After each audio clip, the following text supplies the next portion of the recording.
In this family now you be salt, now you be pepper. You will bring money.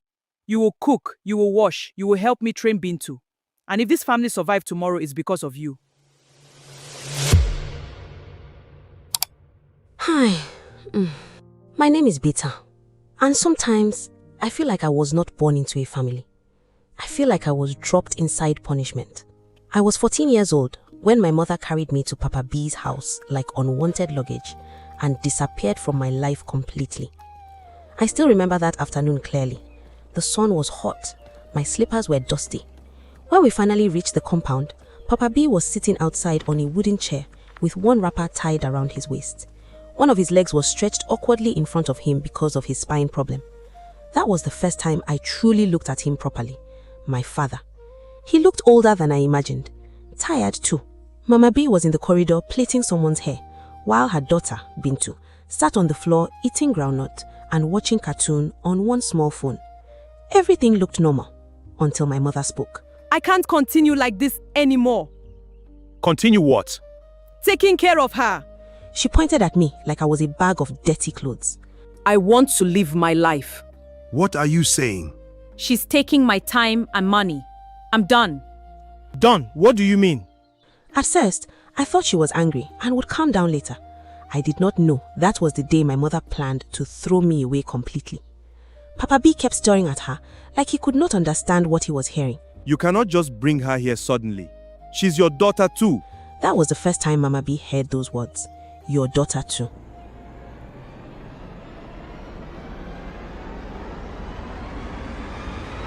Your what?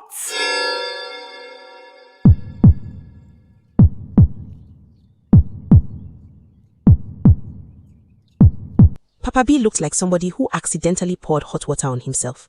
He had never told his wife about me, not once.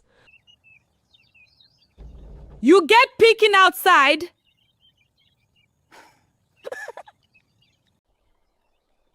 Wonderful. Well, now you know. So this is the child? My mother did not defend me, did not hold me, did not even look at me. It happened before I married you. You know that I'm the one feeding this family. You know that I'm the one struggling and working every day. You know that since your accident, this salon has been the one keeping this family alive. And honestly, everything she said was true. Years ago, Papa B used to climb palm wine trees in the village. That was his work. But one day, he fell halfway from a tree and damaged his spine badly. Since then, he could no longer climb properly. Sometimes he walked with pain. Sometimes he could not even stand too long. The little money from palm wine was no longer enough. Mama B became the real provider of the family through her salon business. Everybody in the village knew it. That was why Papa B barely spoke while she shouted, You can't even feed yourself. You can barely take care of the child we already have. And now another person has brought more responsibility for me to carry. I didn't come here to argue. I brought her to her father. This is your new home. I watched her leave the compound without turning back once. I think that was the exact moment something broke inside me forever. Papa B called after her weekly, but she ignored him completely. The compound became silent after she disappeared. Mama B looked at me like she regretted seeing me already. Then she entered the corridor angrily and continued the customer's hair. Papa B sat like the problem was too heavy for his weak body. Nobody spoke to me again for a long time. Evening came slowly. Customers left one after another. Bintu kept staring at me from time to time. I did not know whether she hated me yet or not. Night finally came. I thought maybe things would calm down. Maybe Mama B would pity me a little. Maybe she would at least allow me sleep inside. You cannot sleep inside this house. Mama B, please. No. I will not wake up tomorrow and see a stranger sleeping inside my house. She will sleep outside. She appeared from nowhere and you expect me to start playing happy family immediately? She can sleep in the corridor. Papa B looked helpless. That hurt me more than anything because at that moment, I realized something painful. My father could not protect me. Mama B entered the house. Bintu followed her quietly. The door closed. I remained outside with my small bag, alone. The corridor floor was cold that night. Mosquitoes disturbed me non-stop. I could hear Mama B and Papa B arguing inside. I heard Mama B crying angrily too. I covered my ears eventually. I did not want to hear anymore. I curled myself against the wall and stared into the darkness. That was my first night in that house. The first night I understood what it truly meant to feel unwanted. But what I did not know then was this. That night was only the beginning. I barely slept that night. Every time I closed my eyes, I kept seeing my mother walking away from me without looking back. At some point during the night, Papa B came outside quietly with a wrapper and sat beside me.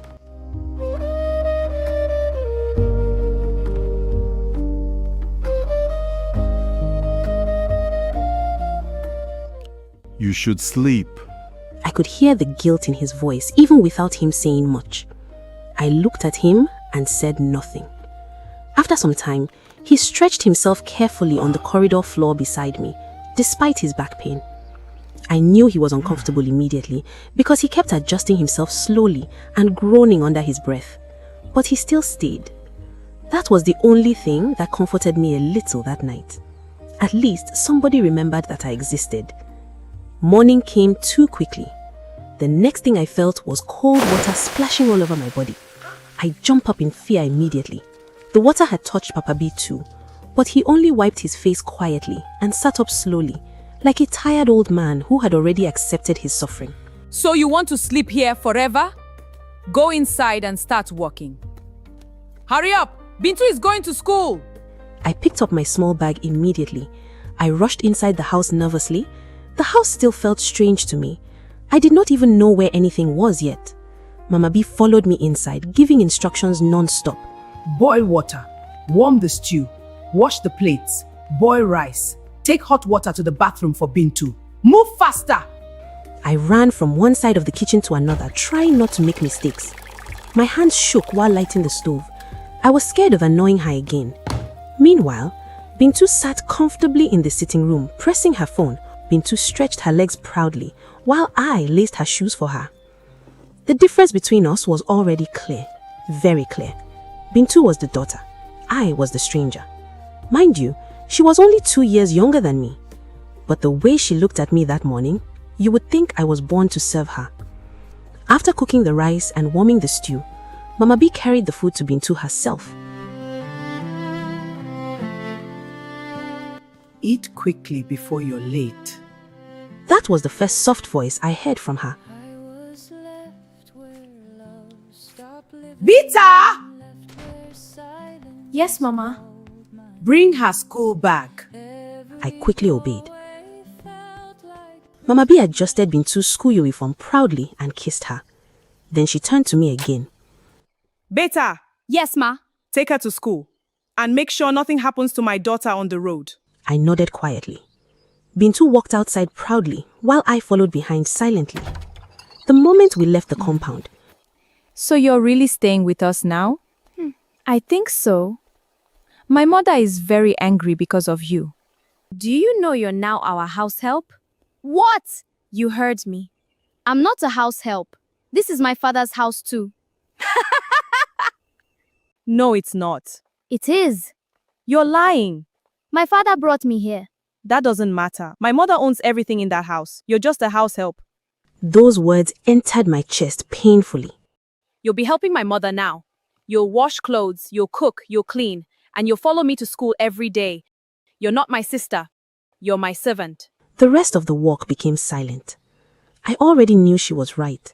I felt my throat tighten immediately, but I refused to cry in front of her. By the time we reached her school gate, my chest already felt heavy. The school was big and noisy. Children ran around laughing while parents dropped off their kids. Bintu immediately became happier when she saw her friend. Who's that? That's our new help. I froze. Our house help. They immediately laughed. I felt so ashamed standing there. Is she the one that brought your bag? Yes. Will she be attending school too? No. She's not here for school. She'll go back home and help my mother with house chores. I felt like the ground should open and swallow me. Because the painful part was not even what Bintu said. The painful part was that nobody corrected her. Nobody. And as they walked away laughing together, I finally broke down. Tears rolled down my face immediately. I turned quickly and started walking home alone.